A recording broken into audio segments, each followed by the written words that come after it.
Hello বন্ধুগণ, অনেক দিন পরে আমার গ্রামের বাড়িতে আমি ঘুরতে এসেছি, তাই ভাবলাম একটা ছোট্ট শর্টস বানানো যাক। তো চলো এই শর্টসের মধ্যে তোমাদেরকে আমার পুরো গ্রামের বাড়িটা ঘুরে দেখাই। এই হচ্ছে আমার গ্রামের বাড়ি, মানে আমার বাবার বাড়ি। এটা হচ্ছে আমাদের পুকুর, যে পুকুরে আজকে মাছ ধরে দারুণ সব খাওয়া দাওয়া হলো।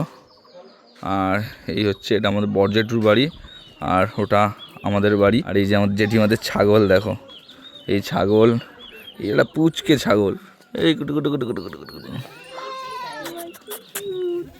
এটা হচ্ছে গোয়াল ঘর।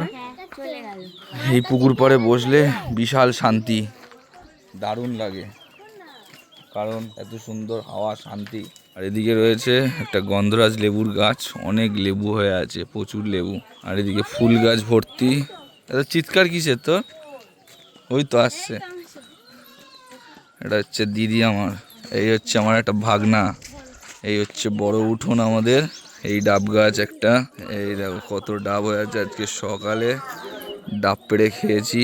হচ্ছে আমার ছোট কাকার বাড়ি ওটা। এই একটা জামরুল গাছ হয়ে আছে দেখো, বোল ফুটেছে, সবে জামরুলের ফুল ফুটে আছে, আমের বোল ধরেছে, এদিকে কত আম হয়ে আছে। এটা হচ্ছে বড় তেঁতুল গাছ। এটা হচ্ছে আমাদের কাকাদের ছাগল, এই হচ্ছে কাকাদের গরু, এটা হচ্ছে কাকাদের পুকুর, আর এই হচ্ছে মাঠ। কাকারা জ্যাঠারা সবাই চাষবাস করে, বাগান করে। এখানে রয়েছে উচ্ছে বাগান পুরো, এখানে কুমড়ো গাছ রয়েছে, ওই যে মাথায় ওদিকে আছে পেঁয়াজ গাছ। অনেক বছর পর এলাম, অনেক বছর পর সেই পুরনো স্মৃতিগুলো আবার মনে পড়ে যাচ্ছে। ছোটোবেলায় আসতাম যখন, সেই তেঁতুল গাছ, এই তেঁতুল গাছের নিচে বসে সবাই একসাথে গল্প গুজব হতো, খেলা হতো। এখন সব দিদিদের বিয়ে হয়ে গেছে, আসা হয় না, তো অনেক বছর পর পর আসা হয়।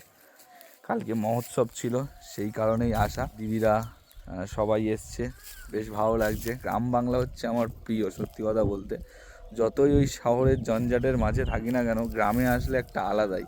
এই খাওয়া দাওয়া করে উঠলাম, আর কিছুক্ষণ পরে এবার যাবো একটু হাটের দিকে। বড় হাট বসে নদীর পাড়ে। চলো এই শর্টসটা এখানেই শেষ করছি। যদি হাটে যাই তো সেই শর্টসও তোমাদের সাথে শেয়ার করব।